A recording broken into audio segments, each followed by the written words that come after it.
నమస్తే welcome to Disha TV తెలంగాణలో ఉద్యోగాల కోసం వేచి చూస్తున్న మహిళలకు సర్కార్ గుడ్ న్యూస్ తెలిపింది. రాష్ట్రంలో ఉన్న అంగన్వాడీ వ్యవస్థను పటిష్టం చేయడానికి ప్రభుత్వం ఫోకస్ పెట్టింది. ఇందులో భాగంగా మహిళా శిశు సంక్షేమ శాఖలో ఖాళీగా ఉన్న అంగన్వాడీ ఉద్యోగాల భర్తీకి ప్రభుత్వం సిద్ధమవుతుంది. ఇందుకోసం అంగన్వాడీ టీచర్, హెల్పర్ పోస్టుల కోసం 14,236 ఉద్యోగాలను భర్తీ చేయనున్నది. అంతర్జాతీయ మహిళా దినోత్సవం సందర్భంగా మార్చి 8న ఈ ఉద్యోగాలకు సంబంధించిన నోటిఫికేషన్ సర్కారు విడుదల చేయనున్నది. ఇందులో భాగంగా 6,399 టీచర్ పోస్టులు, 7,837 హెల్పర్ ఉద్యోగాలు ఉండనున్నాయి.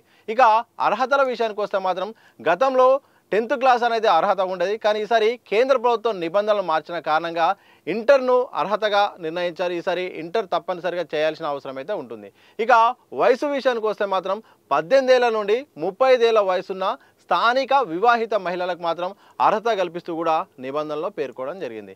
ఇక జీతం విషయానికి వస్తే మాత్రం ప్రభుత్వ నిబంధనల ప్రకారం మాత్రం జీతం చెల్లిస్తారు. ఇది 9,000 నుండి 11,500 వరకు జీతం ఉండబోతున్నట్టు కూడా తెలుస్తోంది. దరఖాస్తు విధానం కనుక చూస్తే మాత్రం మహిళా శిశు సంక్షేమ శాఖ వెబ్సైట్ అయిన wdcw.tg.nic.in అంటే ఈ శాఖకు సంబంధించిన వెబ్సైట్లో మాత్రం అప్లై చేసుకోవాల్సిన అవసరం ఉంటుంది. అది 8వ తారీఖు తర్వాత కూడా ఆ వెబ్సైట్లో ఈ సంబంధించిన నోటిఫికేషన్ అలాగే అప్లై చేసే విధానం కూడా ఉంటుంది. ఇక ఎంపిక విధానం ఎలా ఉండబోతుందంటే మార్కుల మెరిట్ బట్టి ఉంటుంది, రిజర్వేషన్ ప్రాతిపదికన ఉంటుంది, అలాగే ఇంటర్వ్యూ ద్వారా ఉంటుంది. దాంతోపాటు కాంపిటీషన్ ఎక్కువగా ఉంటే మాత్రం రోస్టర్ పాయింట్స్ బట్టి ఆధారంగా కూడా ఈ యొక్క ఎంపిక ప్రక్రియ మాత్రం ఉండబోతుంది. పరీక్ష ఫీజు మాత్రం ఎలాంటి పరీక్ష ఫీజు అయితే ఈసారి లేదు.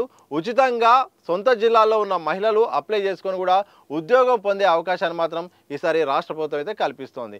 ఇక తెలంగాణ రాష్ట్రం ఏర్పాటైన తర్వాత మహిళా సంక్షేమ శాఖలో ఈ స్థాయిలో ఉద్యోగాల భర్తీ ప్రయత్నాలు జరగడం మాత్రం ఇదే తొలిసారి కావడంతో హర్షం వ్యక్తం చేస్తున్నారు మహిళలు. ఎందుకంటే చాలా సంవత్సరాలుగా మహిళలు ఎదురు చూస్తున్నారు. అంగన్వాడీ పోస్టులు కూడా పెండింగ్లో ఉండిపోయాయి.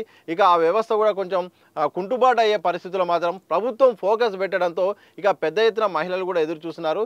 ఇక చిన్నారులు, గర్భిణులు, బాలింతలకు నాణ్యమైన పౌష్టికాహారం అలాగే చిన్నారులకు ప్రీ ప్రైమరీ విద్యను అందించేందుకే ఈ అంగన్వాడీ వ్యవస్థ పూర్తి స్థాయిలో పనిచేస్తుంది. ఇందులో భాగంగా 2 పోస్టులు అయితే తప్పనిసరి ఉంది. ఒకటి అంగన్వాడీ టీచర్ కావాల్సిందే, అలాగే ఆయాలు కావాల్సిందే.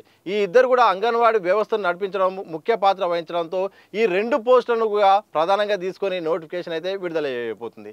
తెలంగాణ రాష్ట్రంలో ఇప్పటికే 35,700 అంగన్వాడీ కేంద్రాలు ఉన్నాయి. ఒక్కో కేంద్రంలో టీచర్తో పాటు హెల్పర్ తప్పనిసరిగా ఉండాల్సిన అవసరం ఉంటుంది. ఇక మహిళా దినోత్సవం సందర్భంగా 8వ తారీఖున 1,00,000 మందితో పరేడ్ గ్రౌండ్లో ఒక పెద్ద భారీ బహిరంగ సభ నిర్వహించబోతున్నట్టు తెలుపుతూ అదే సందర్భంలో ఈ యొక్క అంగన్వాడీ సంబంధించిన నోటిఫికేషన్ కూడా మంత్రి సీతక్క గారు అయితే విడుదల చేయబోతున్నట్టు కూడా ఇప్పటికే వెల్లడించారు. ఇక అంగన్వాడీ కేంద్రంలో చాలా ఖాళీలు ఉన్నాయి. కొందరు రాజీనామాలు చేయడం, మరికొందరు ప్రమోషన్లు రావడం, మరికొందరికి 65 ఏళ్ళు నిండి రిటైర్ అవ్వడం. ప్రస్తుతం సుమారు 3,900 మంది టీచర్లు రిటైర్ అయినా కానీ పనిచేస్తున్న పరిస్థితి కనిపిస్తోంది. ఎందుకంటే కొత్త రిక్రూట్మెంట్ చేయకపోవడంతో కూడా అలాగే ఆగిపోవడంతో వాళ్ళు వర్క్ చేస్తున్నారు. ప్రతి కేంద్రానికి కూడా ఇక టీచర్ ఆయా తప్పనిసరి అయిన సందర్భంలో రాష్ట్ర ప్రభుత్వం అయితే ఎలాగైనా అంగన్వాడీ వ్యవస్థను బాగు చేయాలని సీరియస్గా ఫోకస్ పెట్టింది.